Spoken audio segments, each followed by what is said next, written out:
Do you want to make your Python GUI respond to whatever the user types? In this video, we're adding an input box that reacts instantly to text changes. First, we create a function called onInput.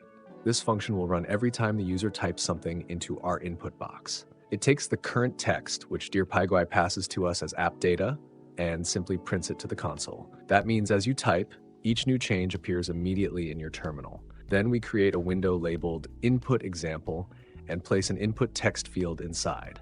We connect it to our onInput function using the callback keyword, so it gets triggered automatically with every keystroke. After setting up the viewport and starting DearPyGui, the input box is ready to use.